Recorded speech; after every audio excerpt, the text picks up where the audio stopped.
So, meron daw tayong gasket plate. It is bolted to a larger plate by 4 16 mm diameter bolt. So, ito yung plate na malaki tapos idinikit ito using 4 na 16 mm bolt. And given yung mga given yung forces, yung spacing, tsaka yung eccentricity.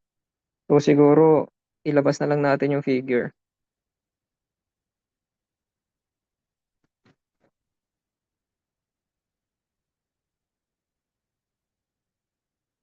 Okay? So, ito is 40 kilonewton, 75, 75, 75, tsaka 100 millimeter. Unang tanong sa atin, determine the maximum shear in MPa in the bolts. Okay? So, alam natin na ang bolted connection is direct shear stress ang nararamdaman niyan. So, ang ating shear stress formula is V over A, tama? And yung V, that is simply the total load na bubuhatin ng ating critical bolt. Take note, yung critical bolt ang ating i-analyze kasi yun yung makaka-experience ng maximum shear. So, over the area ng isang bolt. And we know na meron tayong standard formula para sa ating resultant ng load, di ba?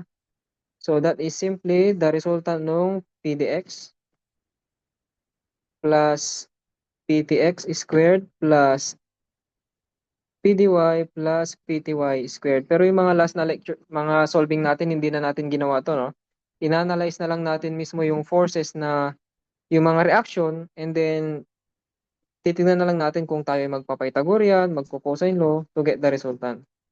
Okay, so anyway, yan siya. And yung area ng bolt natin, bilog yan. So, pi over 4d squared. Yung diameter natin given, so we just need to provide this 4.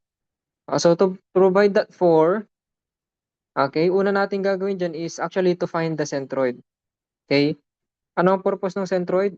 Itong load natin, ililipat kasi natin doon para makuha natin yung magiging reaction nitong forces due to the load that is acting at the centroid. So, dahil symmetrical yung ating bolted connection, yung centroid nandyan sa linya na yan, no? Kung mamatayin natin siya. Yan, andyan yung centroid. So, basically, yung load natin, ilalagay natin dyan. So, pag ganyan siya, yan yung 40 kilonewton. Pero again, di ba bawal tayo maglipat ng ganyan? Pag maglilipat tayo along the line of action lang, dahil nilipat mo doon, i-maintain mo rin yung kanyang torque. So, ito yung P, tapos yung torque is just equal to P times E. Force times yung moment arm. Okay? Ayan. So, i-check na natin ha. Kunin na natin yung forces dun sa critical bolt. And saan pa dyan ang critical bolt? Kung gamay ka na sa bolted connection, isang tingin mo pa lang, alam mo na ang critical, ano? The critical is the farthest mula sa centroid. So, if this is the centroid, the farthest are these two. And dapat, hindi lang farthest, dapat yung reaction additive. Check natin ha. Due to the direct load or the load na dumaan sa centroid, magkakaroon ito ng reaction na to the right. And ang usual na tawag natin dyan is PD, reaction due to the direct load. And dahil horizontal siya, X, PDX, no?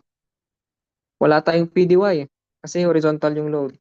Next, due to our moment or torque, magkakaroon din tayo ng reaction due to that, no?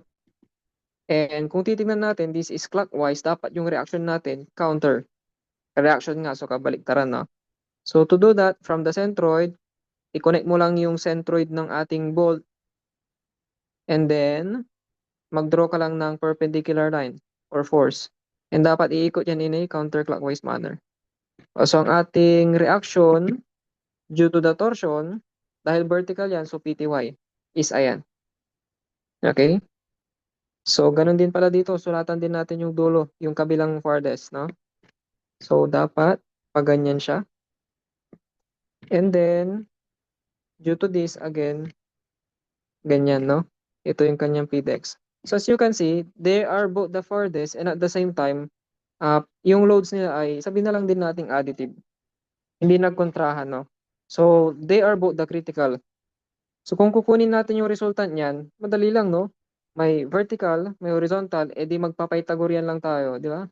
Para makuha yung resultant nilang dalawa. Or, kapag gagamitin mo yung ating standard formula, basically, 0 lang si PTX, 0 si PDY, So if we are going to simplify this, lalabas lang din yung Pythagorean mo dyan na p dx squared plus pty squared. O, yan na yung resultant. Okay? So how do we solve for PD ngayon? P dx? That is simply yung horizontal component ng load, kaso naka-horizontal na siya mismo, no? So 40, gawin lang nating Newton. I-divide mo lang yan sa number of volt. Lagyan lang natin ng formula saglit. P divided by lang yan sa number ng volt. Okay? So that is, mayroon tayong 4 na volt. So 10,000 Newton. May PD na tayo. Ngayon naman yung PTX natin. That is the reaction due to torsional load. So T rho J. Pero kapag nag T rho J tayo, pwede naman na i-maintain na natin yung rho. Kaso nga lang, usually when we use the rho, kung may voltage connection tayong ganito ulit, andito yung centroid, ito yung rho, yung diagonal. Yan yung rho. Pero dahil ang gusto nating kunin ay si PTX alone and not yung mismong PT, ito kasi yung moment arm, no, radial distance. No? So, basically, ito dapat ang gamitin natin yung Y. Diba? Pwede naman nating palitan yan. T, Y, and tsaka yung J natin, summation of forces, summation of x squared plus y squared, no? Pagdating sa bolted connection, pagdating sa welded connection, yan yung summation of L. Pag welded ha, ang J niya is summation of L times L squared over 12 plus x squared plus y squared, no? And, hindi pa pala natin nakukuha si torque. So, ano yung torque natin? Again, P times ilang yan, and that is simply 40 times 10 raised to 3 Newton times yung 100 millimeter na eccentricity. Minsan na tayo mag-calculate. Yung ating y naman, sorry. Ano pala ito? PTY, ano? So, this should be x. Bakit? Kasi kunwari kung ang gusto mo lang is yung PTY, ang parang moment arm niya ngayon yan, mula sa centroid ay itong distance na to, si x. So, x na lang. Pero pwede mo naman i-maintain yung rho. Okay lang yan. Para T-rho J palagi. Basta tanda mo lang na dapat ito is perpendicular dito. Okay? So, yung ating x naman is simply yung centroid natin, horizontal distance niya, no? So, ito si x. 75 tapos kalahati ng 75. No? So, that is 75 plus kalahati ng 75. Mamaya na lang natin i-calculate ulit. Para naman sa ating j, which is summation of force x squared, y squared, dahil konti lang yung volts natin, mas prefer ko dito ang Caltech, no? Pero siguro alam niyo naman na yung Caltech nito. So, i-manual na lang natin siya. Okay? So, kung titignan natin, unahin natin ito. Isa-isahin natin yung volta. Itong volt na to ay may distansyang 75 plus, anuin ko na. I-compute ko na to para hindi pa ulit-ulit.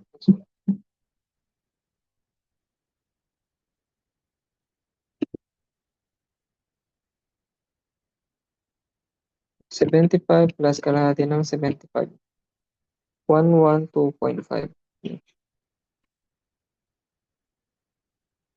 So, meron tayong volt na nasa distansya na 112.5. I-square mo yan kasi x squared. And ilan ba yung volt na may ganyan para ma-shortcut na natin? Ilan ba yung volt na may distansyang 112.5? Di ba dalawa sila? Ito tsaka ito. So times 2 tayo. Plus, unahin muna natin yung summation of x squared. Merong volt na at a certain distance na 75 over 2 from the volt. From the centroid. So 75 over 2 squared, and ilan silang ganyan? 1 tsaka 2. So times 2 tayo. Isunod naman natin yung y squared. Okay? So makikita nyo, lahat ng bolt, wala silang vertical distance mula sa centroid. So wala tayong y squared. Okay? Wala tayong y squared, guys, ha. So ito, ikunin natin yung value niyan mismo. para hindi na tayo paulit-ulit. That would be 28,125 millimeter squared. Kahit na polar moment of inertia siya, dapat naka mm raised to the fourth based doon sa ating units, magiging mm squared siya. Actually, kasi itong formula na to is converted na into a force formula kasi. Kaya naging ganyan yung J. Okay? So, kompleto na tayo. Siguro kayo na lang mag-substitute. Ito, ilapag nyo sa T. Ito, ilapag nyo sa X. Ito, ilapag nyo dito. And ang magiging value ng ating PTY would be 16,000 Newton. Okay? And then yun na. Kukunin ko na lang siguro to sa baba.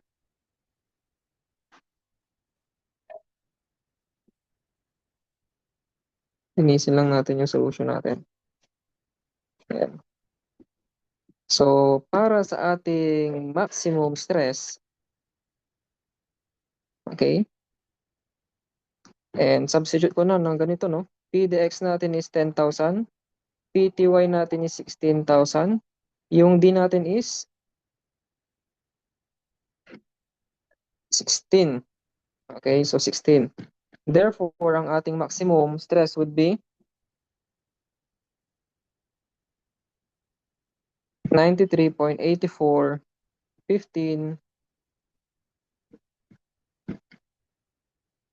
MPa. Check nyo na lang sa choices. That is letter A. So, ganun lang. Tapos na tayo agad sa 22. Isunod naman natin si number 23.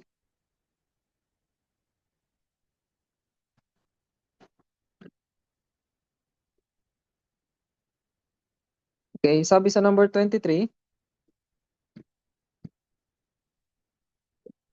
determine the minimum shear stress in the bolt. So, minimum naman ang gusto niya ngayon. And again, that is simply shear over area.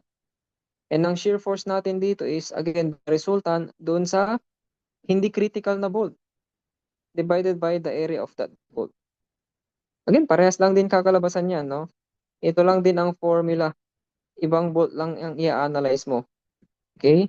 And ang tanong, anong bolt ang i-analyze natin dito?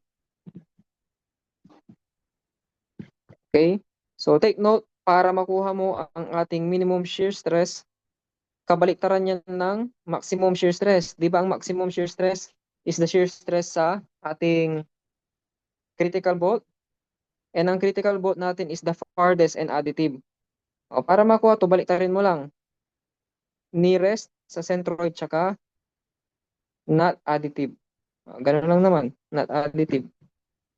So ang nearest sa ating bolt, ang nearest sa ating centroid ay itong dalawa.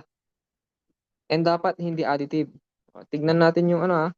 So due to the direct load, magkakaroon pa rin naman ito ng PDX, silang dalawa. And due to this torque, magkakaroon din sila ng reaction. Na, again, dahil ito ay clockwise, dapat counterclockwise yung ikot natin. Sa kabila naman, tingnan nyo, clockwise to, dapat counterclockwise, pag ganun. So, dahil ito is mas malapit sa centroid, malamang maliit ito compared dito. Okay? And actually, sinusunod lang yan ang flexural stress diagram, no? Kung titignan natin linearly varying, actually ito. Ayusin ko lang. Yan, linearly varying yan. So, ganyan lang kalit yan. Okay? So, dahil mas malapit sila sa centroid, mas maliit yung kanilang reaction.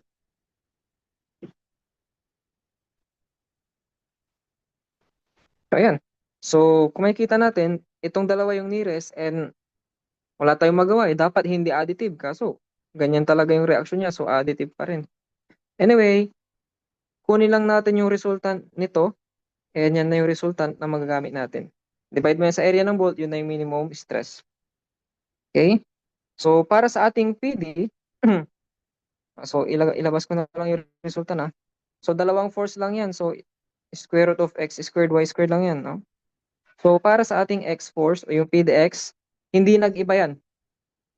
Okay? Hindi nag-iba. Siya pa rin yung 10,000. Sulat ko lang muna. PDX squared plus PTY squared pa rin. Kaso yung PDX natin, 10,000 pa rin. Yung ating PTY, yun na yung nag-iba. Okay? Yung PTY natin, kailangan na naman natin isolve yan using T rho J, ano?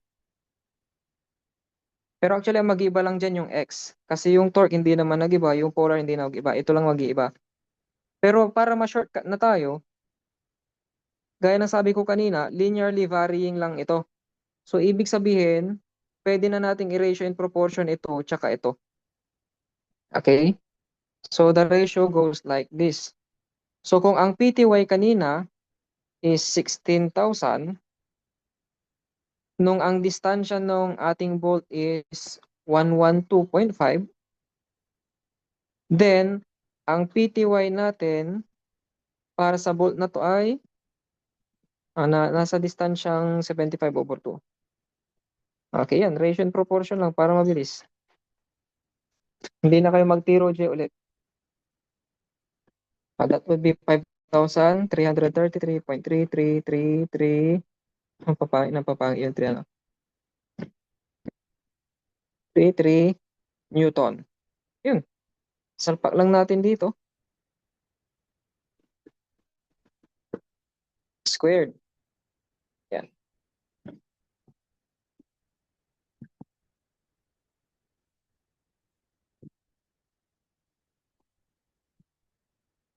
So, i-divide na lang din natin sa area para mabilis.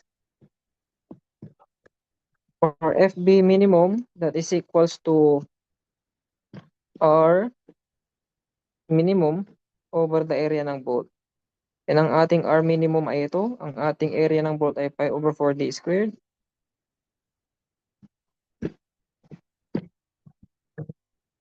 Pi over 4d squared. Yan. Para mabilis yung substitution natin.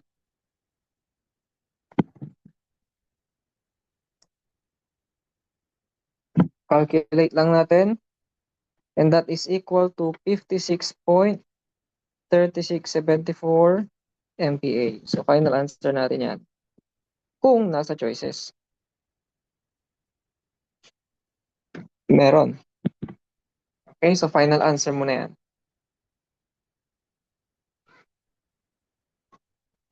Okay?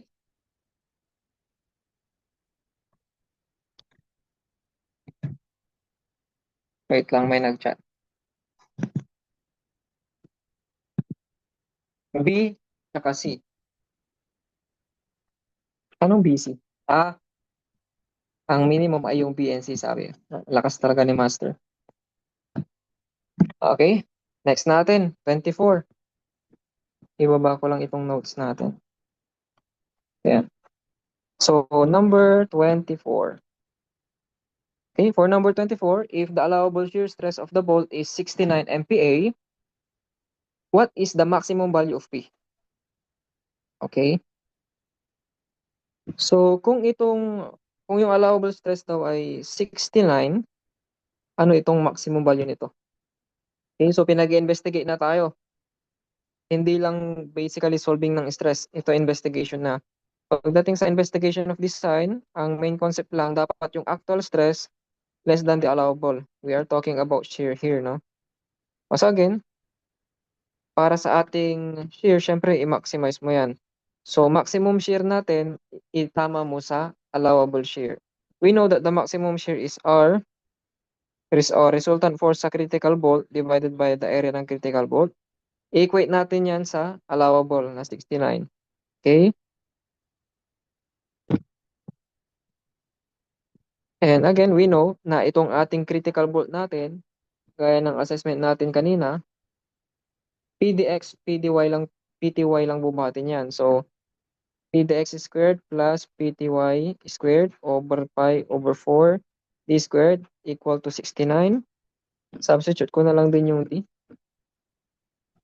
Yan. So basically, ang gagawin na lang natin is we are going to put PDX and PTY in terms of P. And then, kung makikita nyo, P na lang ang unknown sa equation na to, shift solve na, makukuha natin si P. Okay? So, ano ang value ni PDX? Sa ganitong loading, again, di ba, ito ulit yung ating maximum o yung ayan natin yung critical. So, ang PDX dito is simply equal to P divided by the number of volts, which is 4. So, yan na mismo yon. Para naman sa ating PTY, which is, alam natin na pa ganyan, no? Na-analyze na natin yung critical volt kanina na stress. Kaso nga lang, wala na tayong value ng P ngayon. So, alam din natin na PTY is T x J, no? Or T rho J. Lagay na rin natin yung formula ng J. Summation of x squared plus y squared. So, para sa ating torque, again, yung torque natin dito, ito lang yung torque natin. P times E. Kaso nga lang ito, gagawin mong P. Ano? So, ang ating torque is P times 100 lang. Ito ginawa ko lang P times 100. Para sa ating X, ang distansya niya is same lang dito. Yan kasi yung location ng critical volt. And para sa ating J, ito lang yon, 28,125. And pwede naman nating i-simplify pa ito. Or recta shift solve na. Para hindi na nating i-simplify.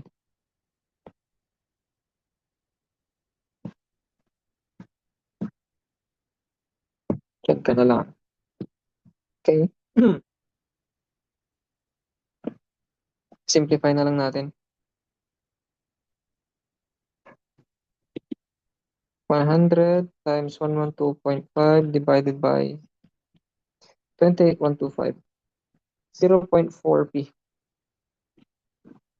Ayan.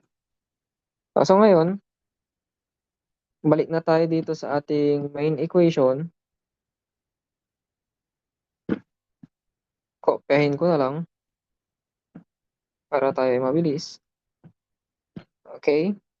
And itong PDX natin, that is P over 4.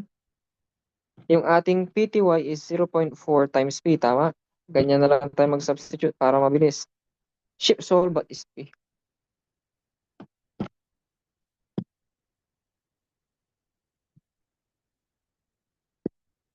Okay? So, ang P natin dyan, lalabas dyan, Newton. Okay? Pero, yung lumabas sa inyo, i-divide nyo na agad sa 1,000. And that would be equal to 294113 kilonewton. Ang gusto kasi dito sa ating problem is naka-kilonewton. So, divide nyo agad sa 1,000. So, this is now our final answer. Letter B. Nasundan nyo? Parang same lang sa ginawa natin dito sa number 1. Kaso nga lang, ito baliktad. Yung P naman ang nawawalan ngayon. Pero alam nyo ba may shortcut yan? Kung paano kunin yung P. Kindly type 1 kung alam nyo yung shortcut. Type 2 if not. Okay, ang lakas naman ni Master Reggie. Tama. Ratio and proportion. Okay. Bakit naging applicable ang ratio and proportion na shortcut? Bakit? Kasi tignan nyo. Same pa rin naman yung ating, same pa rin na yung ating structure.